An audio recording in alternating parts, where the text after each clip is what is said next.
Hello guys, আমরা tiffin করে এখন রেডি হয়ে গিয়েছি মন্দিরের উদ্দেশ্যে।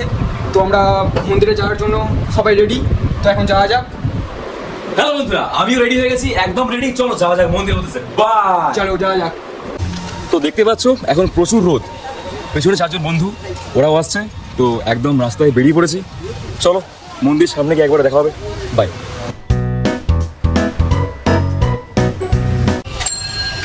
তো বন্ধুরা চলে এলাম একদম মন্দিরের সামনে, একদম মন্দিরের গেটের সামনে একদম চলে এসেছি।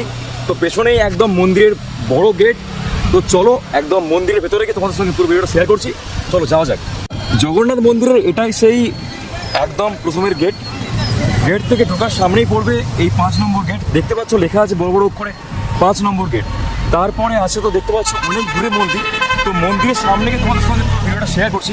তো রাস্তাঘাটে মানুষজন হেঁটে চলে বেড়াচ্ছে, কারণ বুঝতে পারছো এত রোদ, তাই মাথায় ছাতা।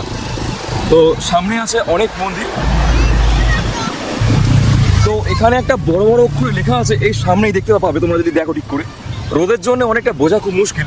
এখানে বড় বড় অক্ষরে লেখা আছে জগন্নাথ ধাম। এখান থেকে ভিউটা খুব সুন্দর। রাস্তাঘাট অতি অবশ্যই কি বলবো তোমাদেরকে, এত সুন্দর, মানে যথেষ্ট। এই সেই একদম মন্দিরের সামনে যে গেটগুলো আছে, 3 নম্বর গেট। এখানে একটা বড় অক্ষরে লেখা আছে 3 নম্বর গেট বলে, এই যেখানে লেখা আছে। এটা একদম মিডলের গেট। সবে সবে প্রতিষ্ঠা হয়েছে, তো তাই জন্য এখনো মালা দিয়ে সাজানো আছে অনেক সুন্দর করে। দেখতে পাচ্ছ ওই জায়গাটা ঠিক মন্দিরটা আছে।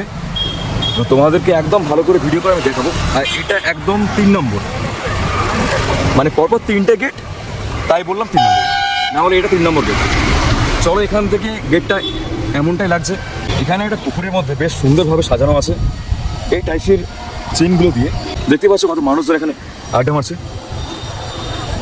ঠিক করে দেখলে বুঝতে পারবে। দেখো পাশে দেখো পাথর দিয়ে একদম, মানে লোহার যে জাল হয় না, লোহার জাল টাইপের করে পাথরগুলোকে একদম আটকে রেখেছে। এমনকি পুকুরের পাশে প্রত্যেকটা জায়গায় লাইটিং দেওয়া আছে। সন্ধ্যাবেলা এলে দেখতে হয়তো এটা আরও অনেক সুন্দর লাগবে। এই সুন্দর পুকুরটা জগন্নাথ মন্দিরের মেইন গেটের একদম সামনেই রাস্তার উল্টো দিকে অবস্থিত। সত্যি বলতে গেলে কি, আমরা এখনো টাইমিংটা জানতাম না। টাইমিং না জানার জন্য আমরা ভুল টাইমে চলে আসি। তো দুপুর হয়ে গেছে, আমরা এখন লাঞ্চের জন্য চলে এসেছি। আমরা এখানে লাঞ্চ করছি, সবাই অলরেডি বসে পড়েছে। এই কাকারি হোটেল, এটা আমাদের রুমের একদম পাশেই এই হোটেলটা। তো চলো খাওয়া দাওয়ার কথা দেখা হচ্ছে।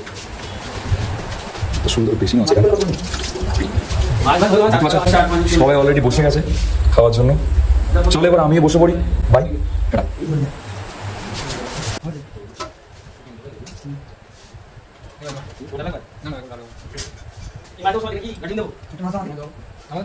এটাই সেই আমাদের হোটেল যেখানে আমরা এখন আছি, উমা গেস্ট হাউস। এর পাশে গেছে একদম এই জায়গাটাতে, ঠিক এই জায়গাটার ঠিক নিচে।